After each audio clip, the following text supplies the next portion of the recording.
Avant de commencer la correction de la série sur les files d'attente, je vais essayer de vous présenter un petit résumé du cours.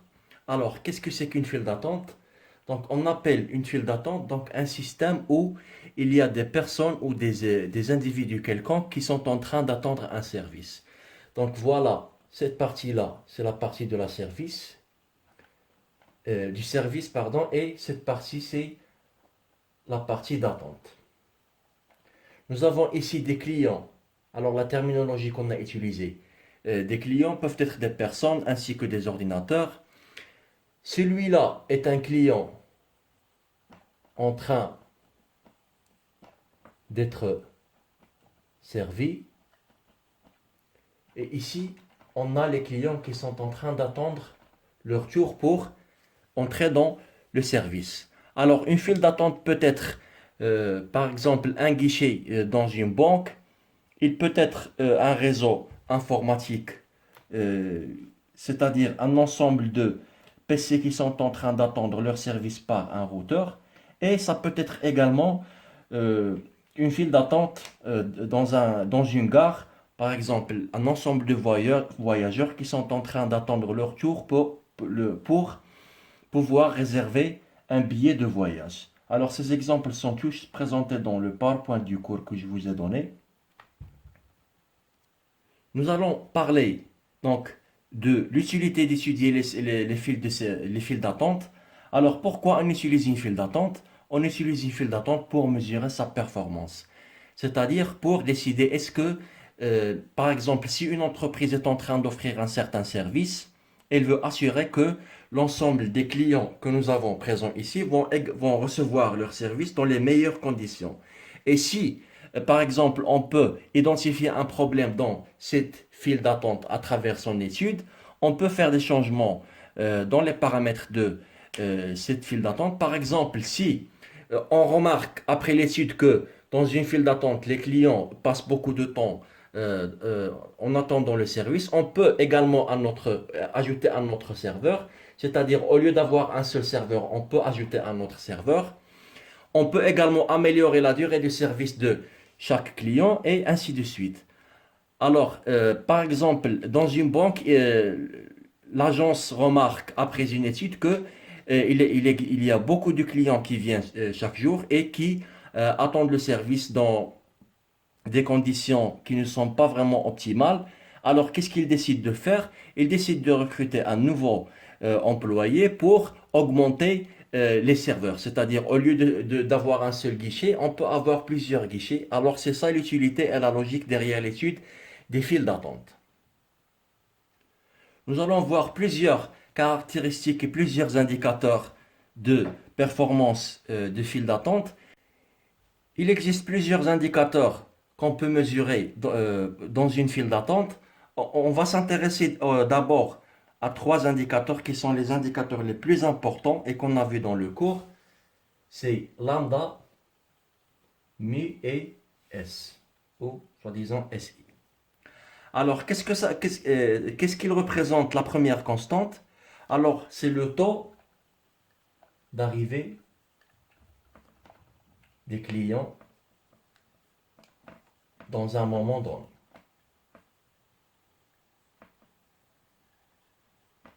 C'est-à-dire, par exemple, dans une agence bancaire, combien de clients arrivent, par exemple, à un certain moment, par exemple, à 10 heures à 10 heures du matin? On peut dire que lambda peut être égal à, ou par exemple, on peut spécifier une durée spécifique. Lambda peut être égal à 5 clients par heure, par exemple. Dans une banque, on peut dire, par exemple, que le nombre de clients qui arrivent chaque heure est égal à 5 clients. Alors, dans ce cas, lambda est égal à 5. C'est une caractéristique très importante de la file d'attente. Elle nous donne une idée sur le nombre de clients qui arrivent à chaque moment et ainsi de suite. Comment on va donc servir d'une manière optimale ces clients. Le deuxième indicateur, c'est mu, c'est le taux de service.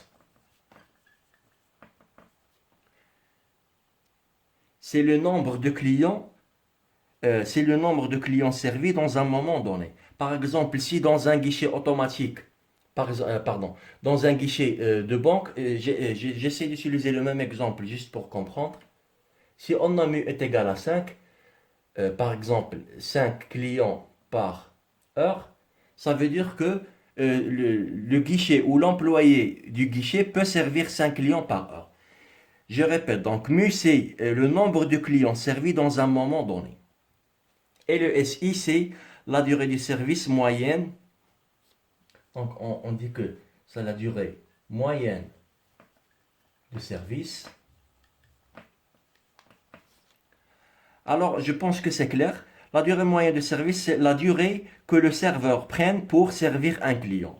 Par exemple, dans une banque, si SI est égal à 2 minutes, ça veut dire que en moyenne, chaque client prend exactement 2 minutes pour qu'il soit servi. Alors ces trois indicateurs sont très importants. On va voir d'autres indicateurs après. Alors nous avons également parlé dans le cours de plusieurs types des files d'attente. Nous avons parlé d'une file d'attente avec un seul serveur. Nous avons parlé d'une file d'attente avec plusieurs serveurs. Nous avons également défini la capacité maximale de la file d'attente. Alors qu'est-ce que c'est que la capacité maximale d'une file d'attente? Supposons qu'on a par exemple cette file d'attente qui est fermée ici, c'est-à-dire on peut avoir que 5 clients en attente. Alors la capacité maximale K, c'est exactement le nombre de clients qui sont en train d'attendre leur service, plus le nombre de clients qui sont en train d'être servis. Alors dans cet exemple, ça sera égal à 6 clients, c'est-à-dire c'est ça la capacité maximale de cette file d'attente. Si d'autres clients vont arriver, alors ils seront simplement rejetés par le système et ils ne vont pas recevoir leur service. Nous avons également le type des files d'attente selon le type d'attente. Ici, nous avons un type d'attente, on appelle cette file une file d'attente finie. Pourquoi? Parce qu'elle ne peut prendre qu'un nombre limité de clients. Et par contre, une file qui peut recevoir n'importe quel, c'est-à-dire une infinité de clients en train, bien sûr, dans la salle d'attente, s'appelle une file d'attente infinie. C'est-à-dire ici, on peut recevoir plusieurs clients, il n'y a pas de limite, alors qu'à ici n'est pas un nombre fini, ça sera égal, par convention, ça sera égal à plus l'infini. Par la suite, dans le cours, nous avons spécifiquement étudié une file d'attente qui s'appelle MM1. Donc, une file d'attente MM1, c'est tout simplement une file d'attente qui vérifie les conditions suivantes. Alors, le processus d'arrivée, donc ça c'est présent dans le cours. Alors, le processus d'arrivée suit une loi de Poisson. Et la deuxième condition, la durée du service SI suit la loi exponentielle de paramètre mu. Bien sûr, ça c'est de paramètre lambda.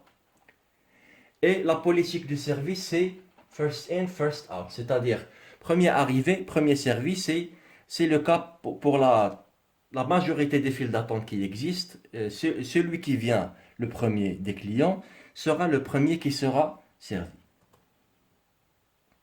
Alors ici, je vais simplifier l'étude de cette file d'attente.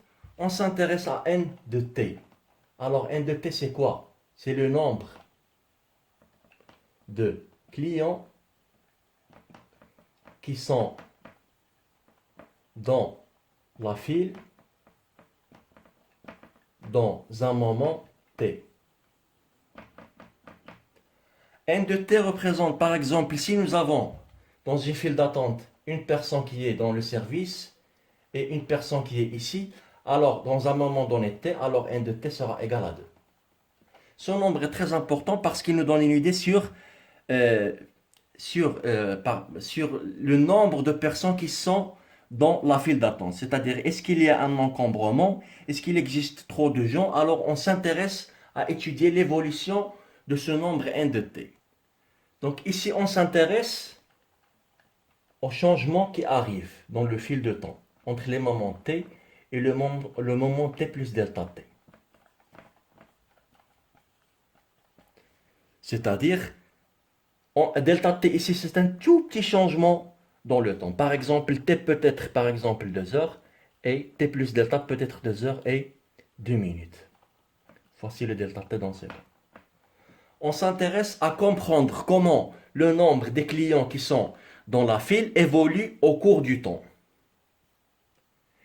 Alors, il existe beaucoup de détails dans le PowerPoint. Le but, c'est de comprendre comment on va obtenir le résultat principal, mais vous n'êtes pas censé de mémoriser les équations, ni de comprendre les détails des calculs présentés dans le PowerPoint. Ce que vous devez comprendre, je vais le présenter ici.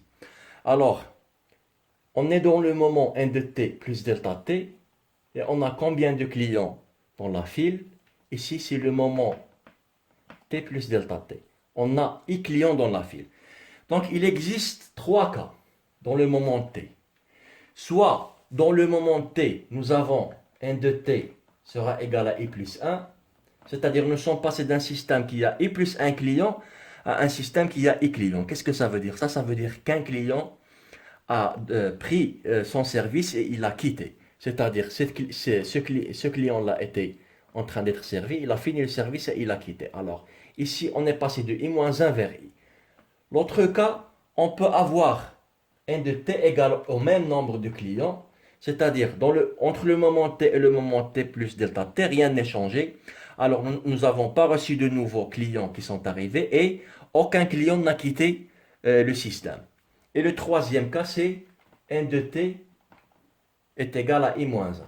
Qu'est-ce que ça veut dire? Ça veut dire on a eu i-1 dans le moment t et après, dans le moment n, t plus delta t, on a eu i. C'est-à-dire qu'on a reçu un nouveau client entre ces deux cas. Donc, il existe seulement trois cas sur lesquels le calcul est basé. Et je vais vous dire pourquoi on a besoin de faire le calcul présenté dans le PowerPoint. On s'intéresse à étudier la probabilité que le nombre de clients dans un moment t dans la file est égal à i. C'est ça la probabilité la plus importante qu'on est en train d'étudier et qu'on utilise le symbole PI de t.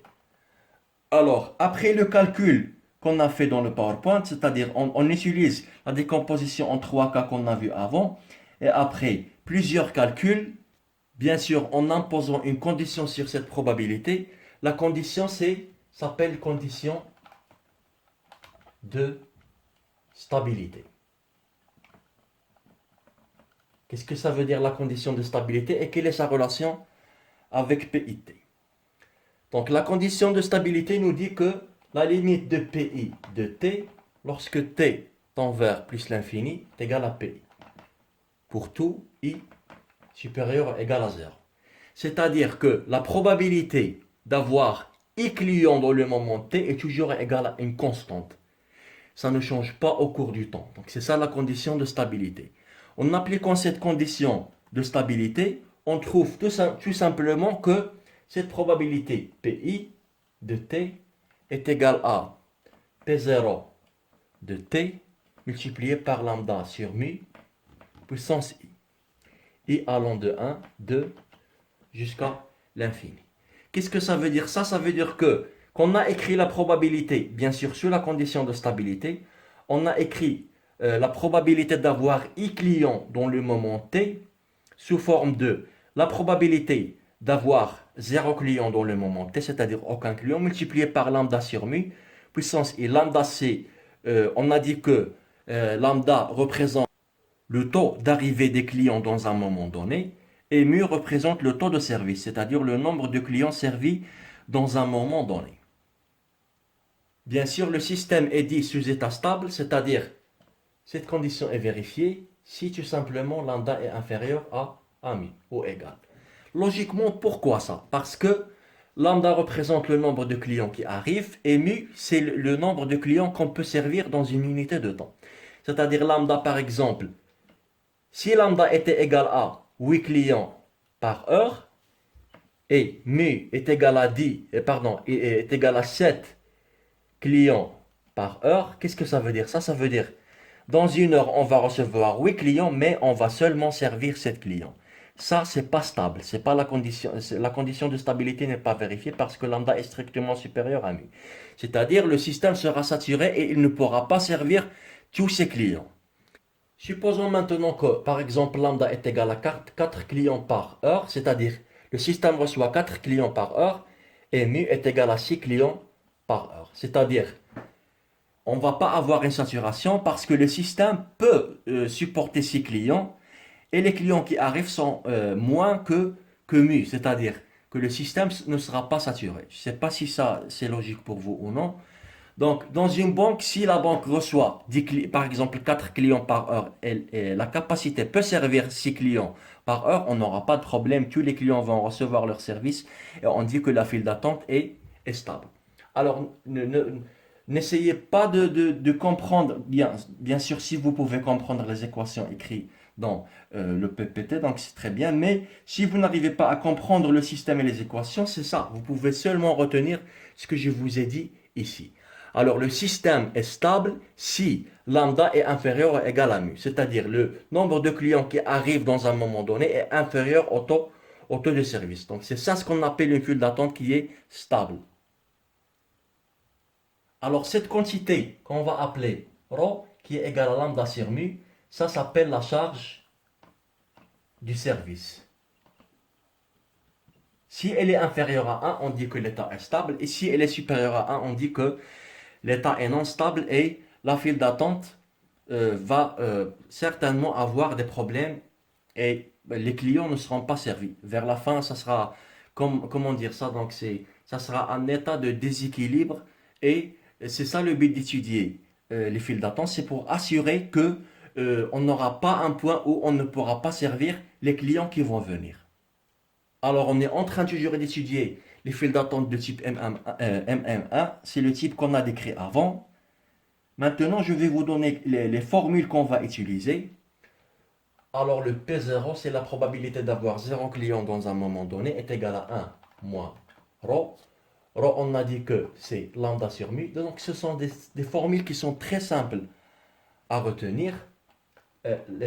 PI, c'est la probabilité d'avoir I clients dans un moment T. C'est 1 moins ρ puissance I. Et il existe d'autres indicateurs tels que N qui est le nombre moyen de clients. Il existe R, le séjour moyen, bien sûr des clients. Et W qui est la durée d'attente moyenne.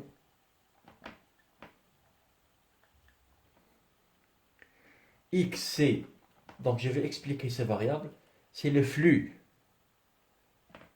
de la file. Et U, c'est l'intensité du trafic. Alors, je vais commencer. Donc, l'intensité du trafic. Il s'agit du pourcentage moyen de la durée pendant laquelle le serveur est occupé. Par exemple, ici, j'ai dit que U est égal à 80, donc c'est un pourcentage apparemment, 70%. Ça veut dire que le serveur est occupé 70% du temps. C'est-à-dire, si on a, par exemple, dans une durée de 100 minutes, ça veut dire que le serveur est occupé 70 minutes chaque 100 minutes.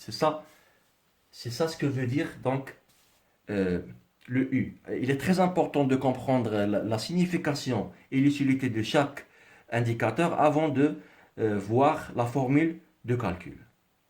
Alors le X, on a dit que c'est le flux de la file. Alors comme son nom l'indique, il s'agit du flux de personnes qui passent par la file. Par exemple, si je dis que X est égal à 7, ça veut dire c'est 7 personnes par seconde, c'est-à-dire dans cette file, on a un flux de 7 personnes par seconde. L'indicateur suivant, c'est la durée d'attente moyenne. Je pense que c'est clair, ça signifie quoi?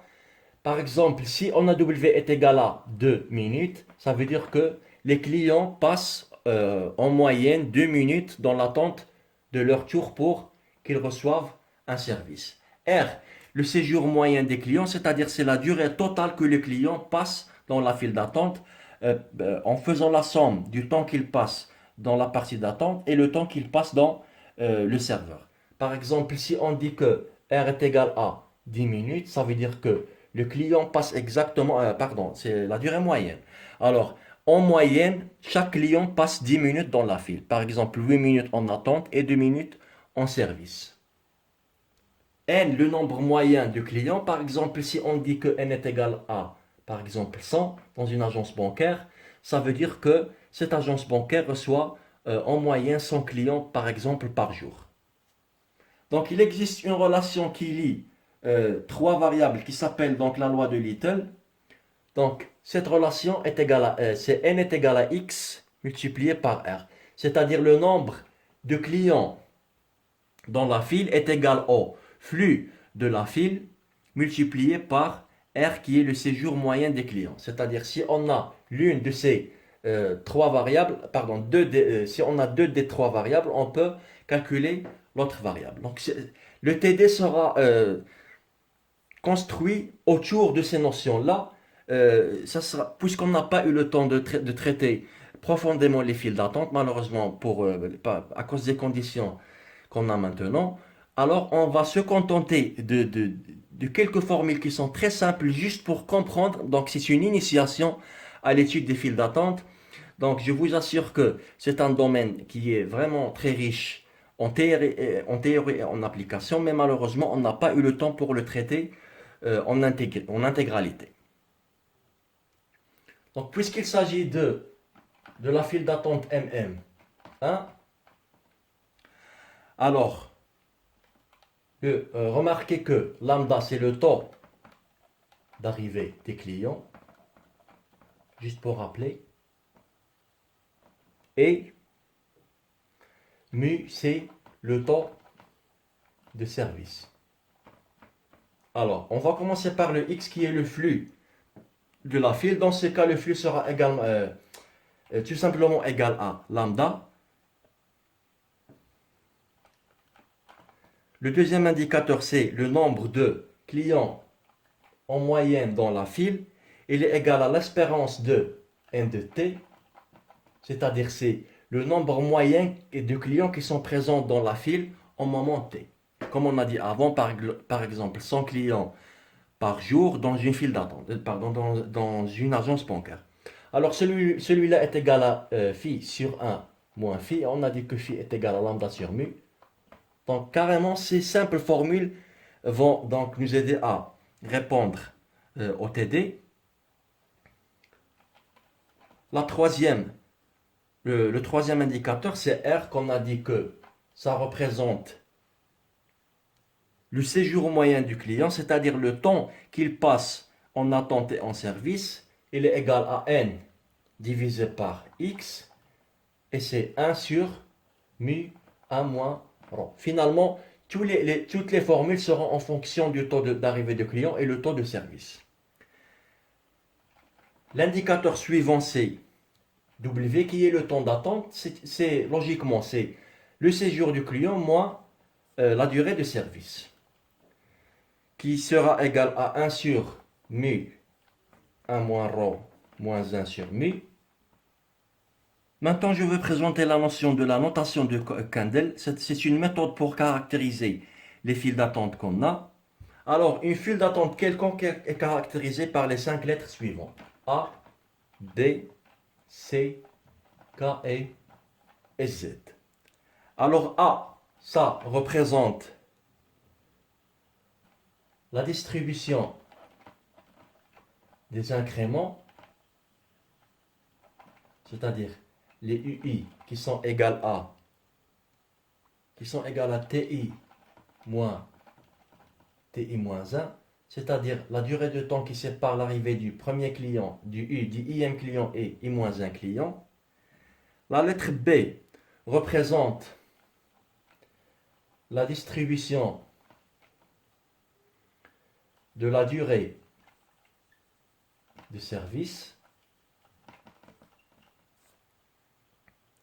C, c'est tout simplement le nombre de serveurs. K, K, on l'a déjà présenté, c'est la capacité maximale de la file. Et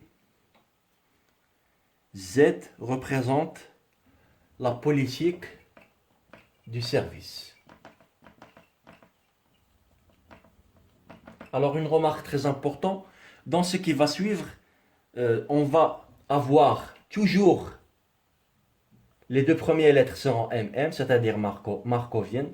Donc c'est pas la peine d'entrer dans les détails pourquoi le nom c'est markovien. Et ce qui va changer c'est C, le nombre de serveurs. Et K, la capacité maximale de la file. Et Z qui est donc la politique du service. Maintenant, vous allez comprendre pourquoi on étudie les files d'attente MM1. Alors M, ça représente la distribution du premier, donc des incréments. On a dit que la distribution du processus d'arrivée des clients, c'est le processus du poisson. Et ici, c'est le processus exponentiel. Donc toujours, dans tous les cas qu'on va avoir, les deux premiers seront toujours MM. 1, ça veut dire le nombre de serveurs, c'est un serveur. Et le cas est Z. Donc si vous n'avez pas de cas, par défaut, ça veut dire plus l'infini. C'est-à-dire la file d'attente, comme on a dit, c'est infini. C'est-à-dire on peut recevoir une infinité de clients. Et le Z par défaut, ça sera FIFO, c'est-à-dire first in, first out, c'est-à-dire premier arrivé, premier servi. Donc c'est ça la logique derrière. Par exemple, si on vous donne une file d'attente avec deux serveurs, ça sera égal à MM 2 parce qu'il y a deux serveurs. On vous dit par exemple que la capacité maximale est égale à 7. Vous écrivez ici 7. Et si ce n'est pas FIFO, vous écrivez ici par exemple last in, first out, LIFO, etc. Donc ça sera une question qu'on va traiter dans un exercice du TD et vous allez voir qu'il s'agit d'une notation qui est très simple à comprendre. Alors, nous allons commencer par la résolution du premier exercice de la série des files d'attente. Nous avons seulement des exercices dans cette série. Alors, nous avons une agence bancaire qui a les propriétés suivantes. Alors, l'horaire de cette agence bancaire, c'est de 8h à 16h, c'est-à-dire il travaille une durée de 8 heures par jour. L'agence reçoit 72 clients par jour.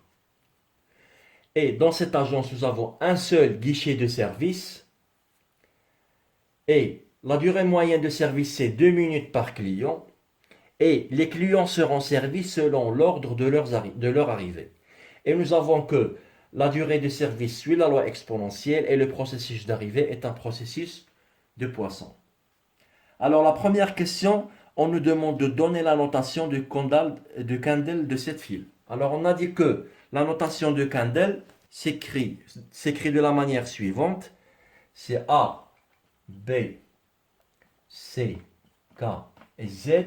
Alors on a dit que dans tous les cas, on va avoir MM pour cette partie du cours. Pourquoi MM? Parce que la durée de service suit la loi exponentielle et le processus d'arrivée suit la loi de Poisson. Maintenant, il reste C. C, nous avons dit que c'est le nombre de serveurs. Alors ici, remarquons qu'il y a un seul guichet de service, c'est-à-dire qu'il y a un seul serveur. Alors, donc le cas, c'est la capacité maximale de la file. On va par convention dire que la banque peut recevoir plusieurs clients, c'est-à-dire il n'y a pas de limite, c'est-à-dire une infinité. Et Z, c'est la politique du service. Ici, on nous dit que les clients seront servis selon l'ordre de leur arrivée, c'est-à-dire first in, first out, c'est-à-dire première arrivée, premier servi. Voilà donc la notation de Kendall de la file de l'exercice. Ça, on peut l'écrire par défaut MM1 parce que si ça est égal à plus l'infini, c'est par défaut, on ne l'écrit pas. Et si ça c'est FIFO, on ne l'écrit pas par défaut. Donc l'un des deux choix, et le premier c'est, alors c'est plus conseillé parce qu'il détaille plus les propriétés de la file d'attente. Dans la deuxième question, on nous demande de calculer la valeur de la probabilité invariante PK. On a dit que PK, c'est la probabilité d'avoir K clients dans le moment T. Et on a vu la formule de calcul pour cette probabilité. Elle est égale à 1 moins ρ multiplié par ρ puissance K. Et le ρ, on a dit que c'est lambda sur mu. Donc voilà la formule de la probabilité. Qu'est-ce qu'il nous reste à calculer? Il nous reste à calculer lambda et mu. Donc on a dit que lambda, c'est le nombre moyen de clients qui arrivent par exemple dans une heure. Donc on va spécifier ici qu'il s'agit d'une heure. Alors dans notre agence, qu'est-ce qu'on a vu? On a vu que 72 clients arrivent chaque jour dans une durée de 8 heures. C'est exactement égal à 9 clients par heure. Généralement, on va admettre l'unité heure. Donc le lambda est égal à 9. Il nous reste à calculer mu. Donc mu, c'est le taux de service. Donc c'est le nombre de clients servis dans une heure.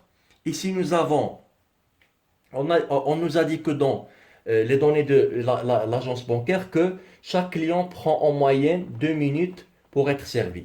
C'est-à-dire, ici, la question qui se pose, combien de clients on peut servir dans une heure? Donc, dans une heure, il existe 60 minutes. On va les diviser par 2. Qu'est-ce que ça va nous donner? Ça va donner 30 clients par heure. Alors, lambda est égal à 9 clients par heure. On peut servir 9 clients par heure. Pardon. Le taux d'arrivée, c'est 9 clients par heure. On l'a calculé parce que chaque jour, 72 clients arrivent. Et on a divisé ça sur la durée de travail qui est 8 heures. C'est-à-dire 9 clients par heure. Le temps de service, donc chaque client prend 2 minutes pour être servi. Et pour savoir le nombre de clients qu'on peut servir dans une heure qui est égal à l'auto mu, c'est 60 divisé par 2, c'est 30. Remarquons ici que lambda est inférieur strictement à mu parce que ça c'est 9 et ça c'est 30. Qu'est-ce qu'on peut dire? Ici, on nous dit calculer la valeur de la probabilité invariante pk et justifier son existence. Alors, la justification d'existence, c'est tout simplement le fait que la file est stable car lambda est strictement inférieur à mu. Maintenant, on peut appliquer le calcul qu'on a ici. On va avoir pk sera égal à 1 moins lambda sur mu. Lambda, c'est 9 sur 30 multiplié par 9 sur 30 puissance k. Donc voilà la probabilité invariante pk. Nous avons appliqué la formule très simple. Nous avons remplacé rho par sa valeur lambda sur mu et nous avons calculé lambda qui est le nombre de clients qui arrivent chaque heure et mis sur le taux de service, c'est-à-dire le nombre de clients qu'on peut servir dans une heure. Voilà donc la deuxième question. La troisième question, on nous demande de calculer la durée moyenne d'attente. Nous avons vu que CW qui est égal à R moins S, c'est-à-dire le séjour moins la durée de service. Alors, le séjour, on a dit qu'il est égal à 1 sur mu, 1 moins ρ. Et la durée de service, on a vu qu'elle est égale à 1 sur mu. Et en appliquant la formule, on va trouver que ça sera égal à lambda sur mu moins lambda. En remplaçant par les valeurs, on va trouver que c'est 9. Lambda, c'est 9 parce que 9 clients arrivent chaque heure. Mu est 30 parce qu'on peut servir 30 clients dans une heure. Et on remplace par les valeurs. On va avoir que le temps moyen d'attente, c'est 0,014 heures. Ça sera à peu près 84 secondes. C'est-à-dire chaque client qui arrive dans la file va attendre en moyenne 84 secondes. Alors la question suivante c'est, quelle est la probabilité qu'aucun client n'arrive entre 14h et 15h et quelle est la probabilité que 5 clients arrivent entre 15h et 16h? Alors ici, qu'est-ce qu'on a? On a n de t qui est égal au nombre de clients qui arrivent à un moment t. On a dit que ça suit la loi de Poisson de paramètre lambda. Donc ça suit la loi Poisson de paramètre lambda. Qu'est-ce que ça veut dire ça? Ça veut dire la probabilité d'avoir un t est égale à un certain k. En appliquant la formule de la loi de Poisson, c'est exponentielle moins lambda puissance k sur k factoriel. C'est-à-dire c'est exponentielle moins 9, lambda puissance k sur k pardon, lambda c'est 9. Alors ici, la condition de stabilité, on nous dit que la probabilité d'avoir K clients entre 15h et 14h et 15h, c'est la même. Donc, il suffit de remplacer K par sa valeur. C'est 5. Pardon. Donc, dans la première question, on nous dit que aucun client n'arrive. C'est-à-dire n de t, ça sera égal à 0. Il suffit de remplacer ces E-9. Lambda 9.0 sur 0 factoriel, c'est E-9. Ça sera égal à 0,0001. C'est ça la probabilité de n'avoir aucun client entre 15h et 14h. Par la suite, la probabilité d'avoir 5 clients, c'est tout simplement, probabilité de n de t est égal à 5. Ça sera égal à exponentielle moins 9, lambda puissance 5 sur 5 factoriel. Ça sera égal à 0,033. Donc c'est ça la probabilité d'avoir 5 clients. Ici, c'est pas important. Si on vous dit entre 14h et 15h et entre 8h et 9h, c'est la même chose. L'essentiel, c'est la durée. La question suivante, c'est la cinquième question. Quelle est la durée moyenne pendant laquelle le guichet est vide? Donc le guichet est vide si le système est dans le cas 0 client au moment t. Donc le guichet est vide. Qu'est-ce que ça veut dire? Ça veut dire n de t sera égal à 0. C'est-à-dire dans ce moment-là, il n'y a pas de client. Ni de client en attente, ni en train d'être servi. C'est exactement la proba de n de t égale à 0. Remarquez ici que n de t représente le nombre de clients dans la file, c'est-à-dire ceux qui sont en train d'attendre et donc c'est l'attente, ceux qui sont en train d'attendre plus ceux qui recevoir le service. Alors le n de t qu'on a utilisé dans la question précédente, ça veut dire que c'est le nombre de clients qui arrivent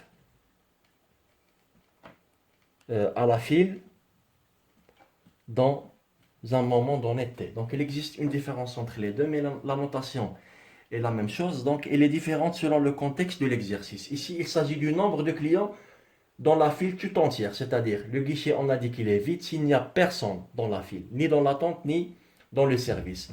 Alors là, on utilise la formule 1 moins ρ puissance 0, ça sera égal à 1 moins ρ.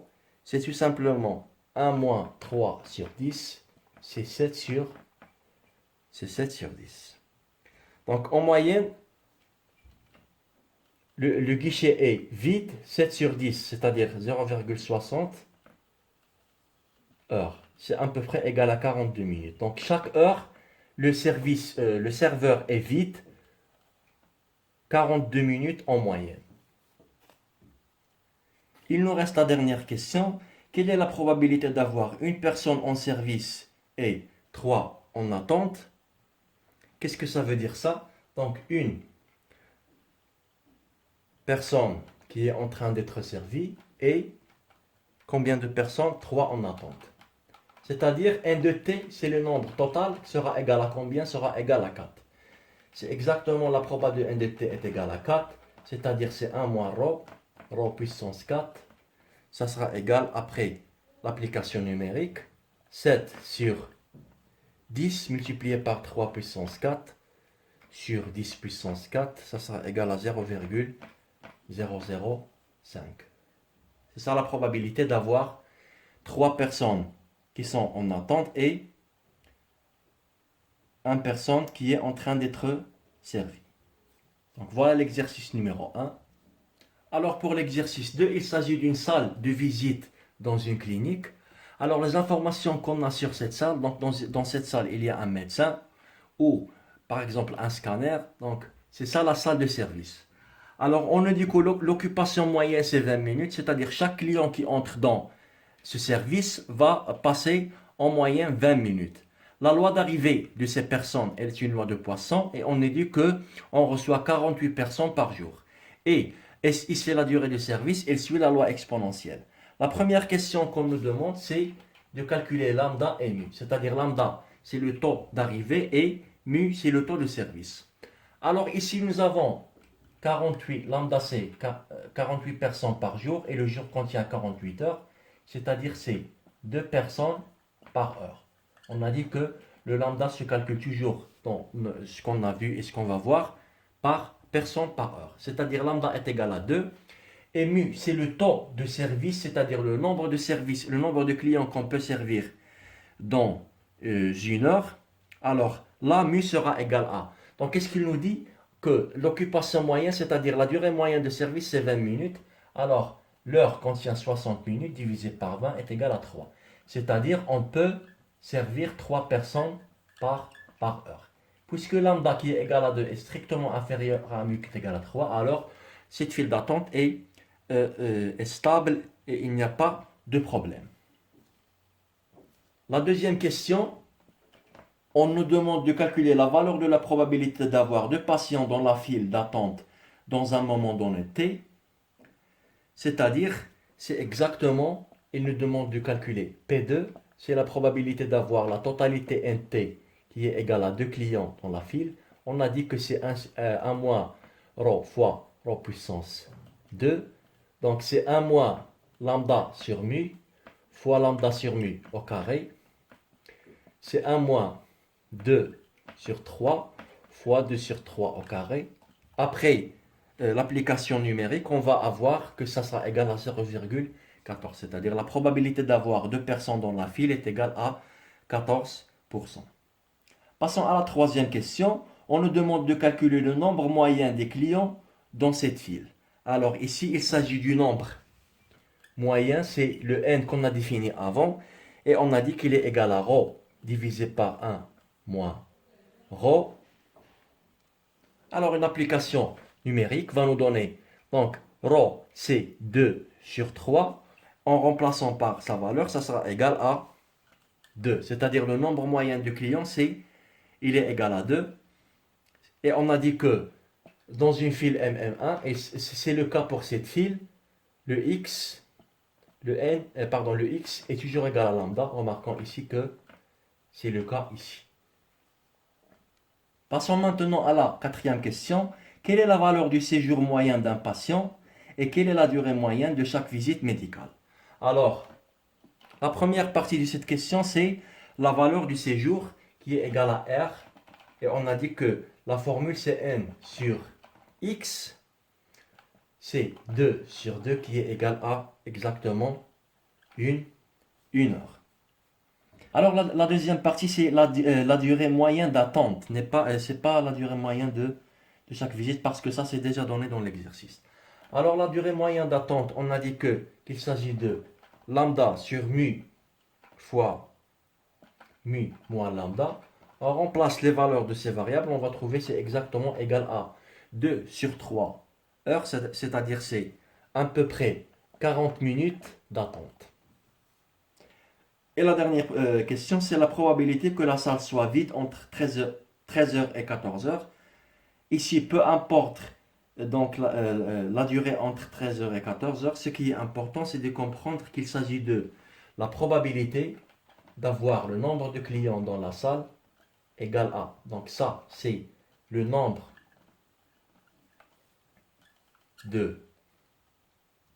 ça c'est le nombre de clients dans la file, c'est-à-dire les clients qui sont en train d'attendre et les clients qui sont en train d'être servis, c'est-à-dire c'est tout simplement 1 moins ρ fois ρ puissance 0, c'est 1 moins ρ, c'est-à-dire c'est 1 moins 2 sur 3, ça sera égal à 1 sur 3.